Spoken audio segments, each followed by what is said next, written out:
Hello, ladies and gentlemen. It is currently 5 in the morning on a Sunday for me.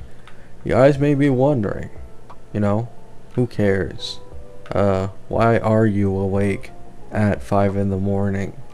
Well, for the two people watching this who are semi-curious, I am forcing myself to stay up throughout the entirety of the morning so I can be asleep throughout the entirety of the afternoon so I can skip out on familial conversation and just socializing, right? So I decided I'm gonna force myself to stay up this entire morning. What is an easy way to do it? Well, to make a video. So the video I want to make today is the one I've been swearing I'd make a video of for like over a week now, if not longer, of the different direction Hoyo has decided to take with HSR 4.x and the way they sell characters, right? Now, this has been something I've taken a lot of issue with quite openly. The fact that they will make perfectly designed or nearly perfectly designed kits for characters that they really want to sell and shill, but when it comes to characters who they don't care to give as much focus, they just get insanely fucking shafted, right? There really is no other way to put it. For example, Aglaia. I remember when 3.x started, I told people, please do not pull Aglaia. Yes, she seems really strong, one of the strongest DPSs in the game currently, the strongest in MOC. But, I promise you, when we get Cassie on the anniversary, she's gonna power creep the ever-living fuck out of Aglaia, right? And how did that age? I don't think I have to explain it. It was just so obvious, right? Like, it could not have gotten any more obvious what was going to happen going into the future when Cassie actually got her full best in slot team. And I genuinely thought they'd continue this dumb-ass trend in 4.x. However, I'd like to believe that they've at least tweaked quite a lot of these character kits to fit into multiple roles and teams, further increasing their future potential and value as compared to sole DPSs like Aggie, right? So the example I want to give here are Yao Guang and Sparksy, and Ashvale actually, he also works with this, right? So when it comes to Sparksy, Sparksy is technically the type of Aggie character, right? The first main DPS of a new path on the first patch of a new planet. Usually these characters age some of the worst throughout the entirety of the version. However, the thing with Sparksy is, one, she has decent vertical investment, nothing crazy, but decent. She's also going to get Yao Guang. She still doesn't have her full elation team, right? However, most importantly, she is in Evernight. What this means is that even though she is 100% viable for main DPS, it's not really her actual strongest role, right?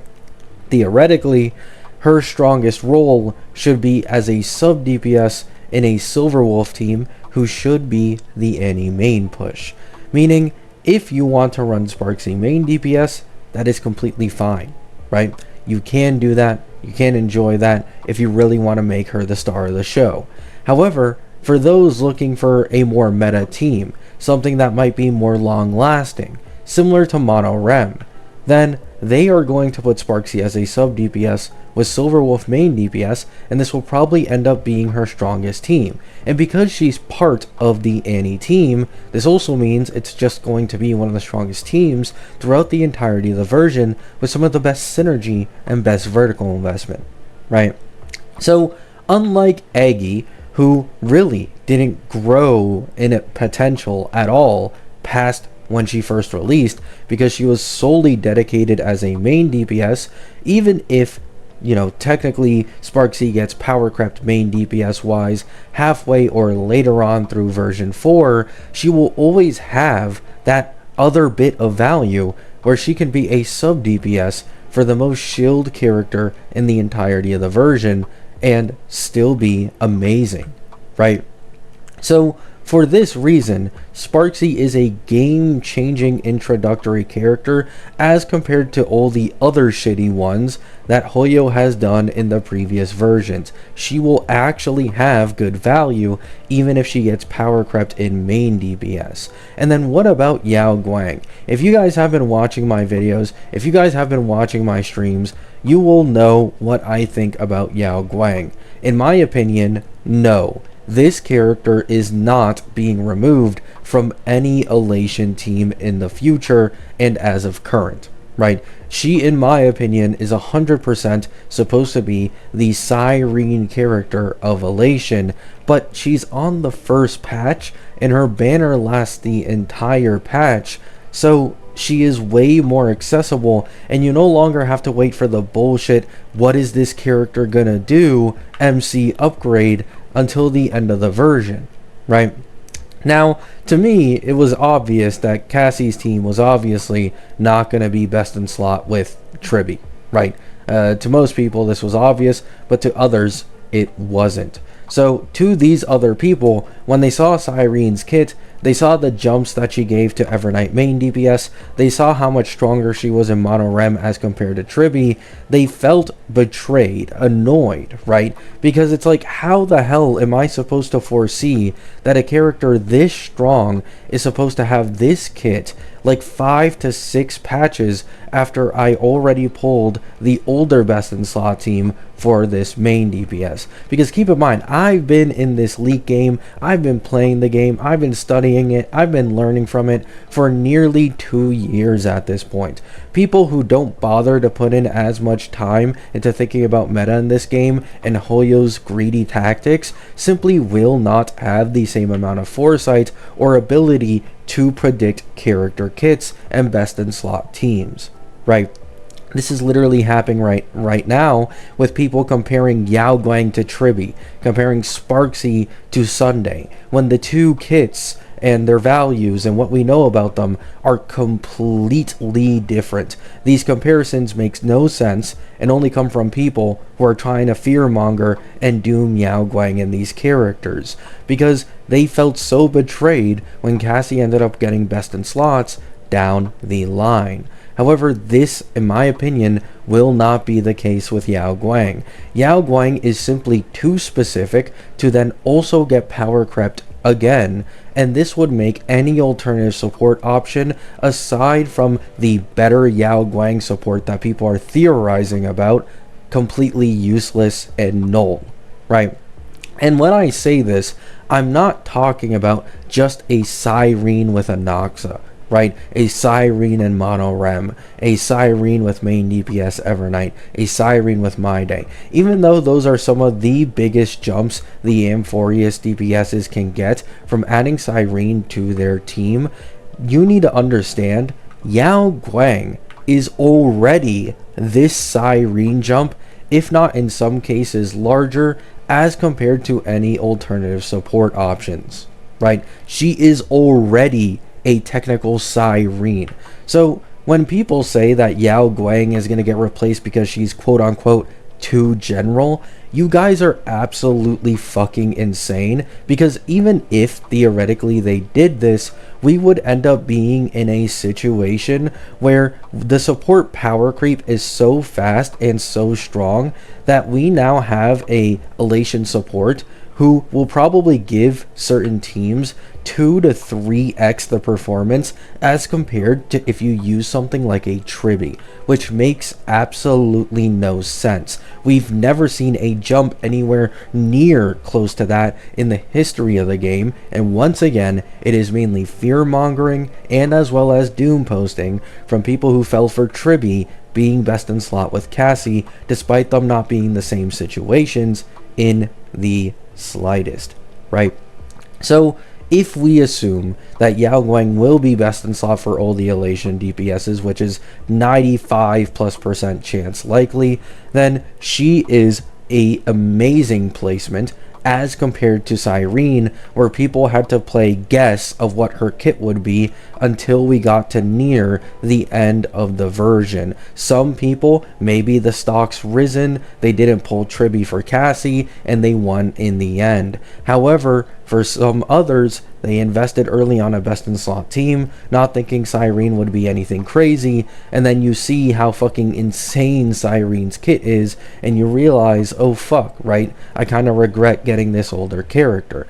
Now, at the end of the day, it is impossible to always pull optimally and predict everything correctly, especially in gacha games where these, creators can change character kits even last second, right?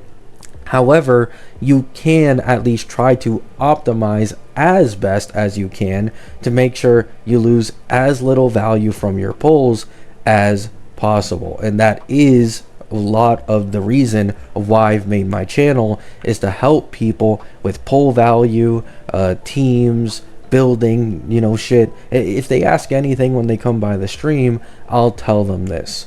So with all that being said, the direction that Hoyo has taken with the first few elation characters and first new limited characters in version 4 is astronomically better as compared to all the previous versions. Yao Guang, I do believe, will be best in slot for every elation DPS throughout the entirety of this version. Sparksy, although not the same case, has the ability to be ran better as a hyper carry as compared to Yao Guang, and then best in slot sub DPS for Silver Wolf, right? And on top of this, last but not least, Ashvale. Ashvale is actually the one who probably can fit the most roles out of all of these characters, which is pretty funny. Ashvale can be played hyper carry, even with generalist supports, including the free buff Sparkle that we got as of recent. He can be ran as a sub DPS, and that is his main dedicated role. He's likely going to get his actual main DPS near the end of version 4. However, not only this, if you actually invest into his E1, you can just use him as a sitting duck who gives amp. Because similar to Cypher, he has a unconditional 40% defense down on all enemies if bait is on the enemy, which is 24/7, right? So you get a free 40% defense down, you get 40% crit damage, and then his E1 most of the time gives 36% vulnerability on enemies. This shit, at like him at E1, it's more amp than Tribby at E0, right? Like, it's kind of disgusting how good his E1 is, and also how good the defense down on his base kit is. So he can play 3 different roles. Literally the only one he can't do is sustain, which is highly valuable. So as you can see, Hoyo has taken a shift in direction, and they're trying to make it so that characters aren't only stuck to one team, right? Or they aren't only stuck into one role. They are giving characters much more often multiple roles that they can fit in, so that their value doesn't diminish the second they get power crept after a few patches DPS wise, which is amazing, right? Let me know your guys' thoughts down in the comments. Sorry for the Yao Guang yap, but man, the Yao Guang dooming is out in full fucking force as of late. Like, it is so bad. I can't believe this many people don't read the character's kit, nor understand how they'd synergize with the future elation characters, but I digress, right? Hope you have a great day. Hope you have a great night. Peace out.